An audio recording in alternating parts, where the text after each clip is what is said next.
आप सभी को एग्जामगंज की तरफ से जय हिंद। आज मैं आपको डाइजेस्टिव सिस्टम से संबंधित अगला पार्ट पढ़ाऊंगी। तो शुरू करते हैं आज के प्रश्नों को। पहला प्रश्न, कौन सा भाग मनुष्य की आहार नाल का हिस्सा नहीं है? तो बच्चों जानते हैं कि ऐसा कौन सा भाग होता है जो मनुष्य के आहार नाल का हिस्सा नहीं होती है। ऑप्शंस कुछ इस प्रकार हैं: किडनी, अमाशय, ग्रासनली, बड़ी आंत। आपका सही आंसर है ऑप्शन है किडनी। किडनी भाग जो होता है वो मनुष्य की आहार नाल का हिस्सा नहीं होती है। अब हम जानते हैं किडनी के बारे में। किडनी वृक्क या गुर्दे का एक जोड़ा मानव अंग है जिसका प्रधान कार्य मूत्र उत्पादन, रक्त शोधन करना है।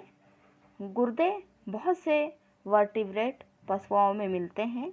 ये मूत्र प्रणाली के अंग होते हैं। तो आप समझ गए होंगे बच्चों कि ये मूत्र प्रणाली के अंग होते हैं और इनका कार्य क्या होता है ये भी बता दिया है। इसी क्रम में बढ़ते हैं अगले क्वेश्चन की ओर। जंतु स्टार्च के रूप में किसे जाना जाता है? विकल्प है लैक्टोज, सुक्रोज, ग्लाइकोजन, ये सभी। आपका सही आंसर है ऑप्शन सी, ग्लाइकोजन। जंतु स्टार्च के रूप में ग्लाइकोजन को जाना जाता है। नेक्स्ट क्वेश्चन, इंसुलिन की कमी से कौन सा रोग होता है? आइए जानते हैं कि इंसुलिन की कमी से कौन सा रोग होता है। ऑप्शंस है मधुमेह, पीलिया, फाइल्स या इनमें से कोई नहीं। आपका राइट आंसर है ऑप्शन ए, मधुमेह। इंसुलिन की कमी से मधुमेह रोग होता है। अब हम जानते हैं दोस्तों मधुमेह क्या होता है। डायबिटीज़ मेलिटस डीएम जिसे सामान्यतः मधुमेह कहा जाता है, बीमारियों का एक समूह है जिसमें लंबे समय तक रक्त में शर्करा का स्तर उच्च होता है, जिसके लक्षणों में अक्सर पेशाब आना, प्यास की बढ़ोतरी होती है और भूख में वृद्धि होती है। मतलब भूख बहुत लगती है उसको और प्यास भी बहुत लगता है और ज़्यादा से ज़्यादा पेशाब आता है। इसका लक्षण यही होता है। अब देखते हैं इसी क्रम में अगले क्वेश्चन को। प्रत्येक दांत के भीतर एक गुहा होती है जिसे कहा जाता है। आइए जानते हैं कि प्रत्येक दांत के भीतर एक गुहा होता है तो उसे क्या कहा जाता है। ऑप्शंस हैं डेंटाइन, मोलर, पल्प कैविटी, ए और बी दोनों। आंसर गेस कीजिए, आपके पास 5 सेकंड का वक्त है।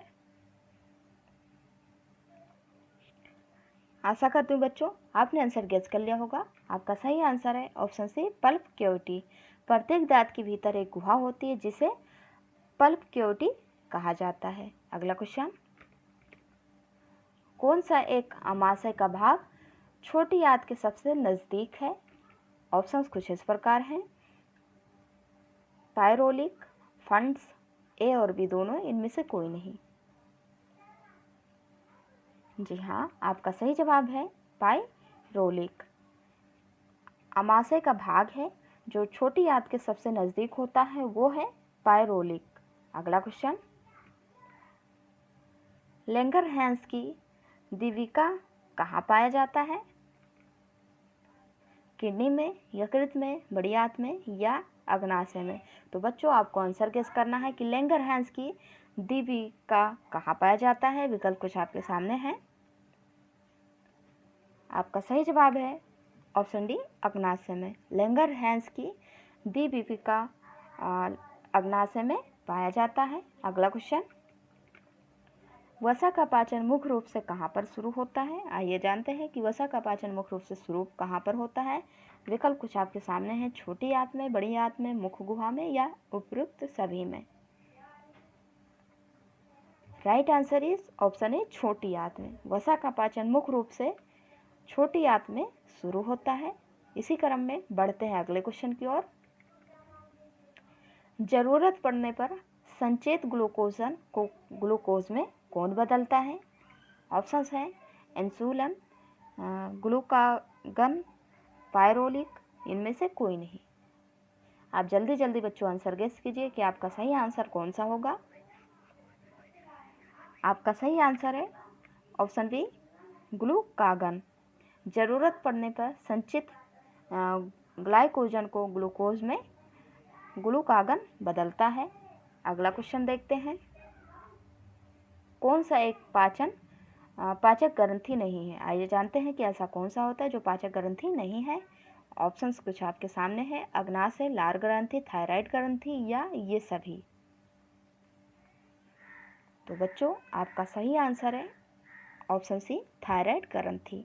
थायराइड ग्रंथि पाचक ग्रंथि नहीं होता है। अब हम जानते हैं थायराइड ग्रंथि क्या है।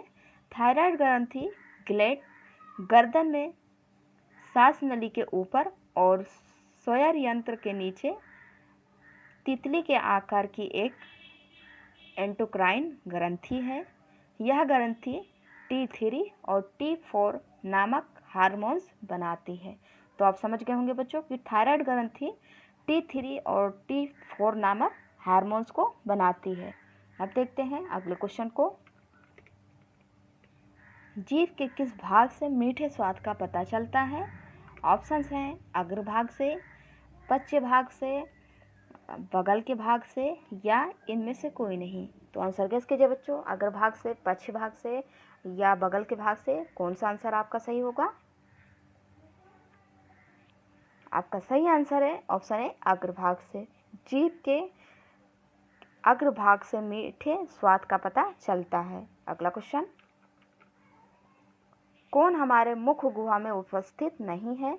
ऑप्शंस कुछ आपके सामने हैं, एपिग्लोटिस, रस संवेदीग्राही, जीभ, हाथ।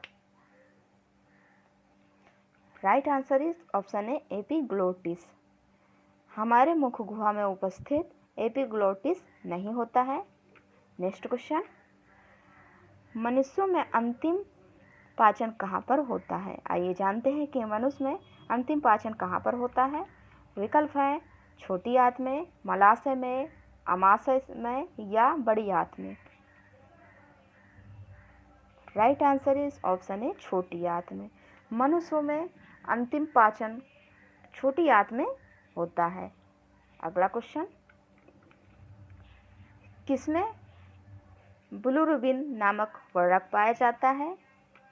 ऑप्शंस हैं, आंतरस में, जठर रस में, पित्त रस में या इनमें से कोई नहीं। तो आंसर गेस कीजिए, इसके लिए आपके पास 5 सेकंड का वक्त है।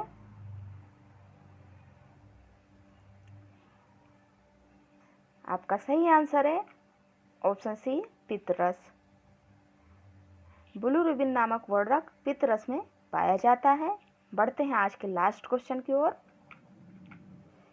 किसका पाचन हमारे मुख से शुरू हो जाता है? तो आइए जानते हैं कि किसका पाचन हमारे मुख से शुरू होता है। ऑप्शंस हैं, कार्बोहाइड्रेट, स्टार्च, प्रोटीन का, वसा का, इनमें से कोई नहीं। बहुत इजी क्वेश्चन है बच्चों और बहुत ही इंपॉर्टेंट क्वेश्चन है। Right answer is option A, carbohydrate, starch. किसका पाचन हमारे मुख से शुरू होता है? तो आपका सही आंसर है कार्बोहाइड्रेट और स्टार्च। आज का हमारा क्वेश्चन समाप्त हुआ। मिलते हैं नेक्स्ट वीडियो में, तब तक के लिए जय हिंद।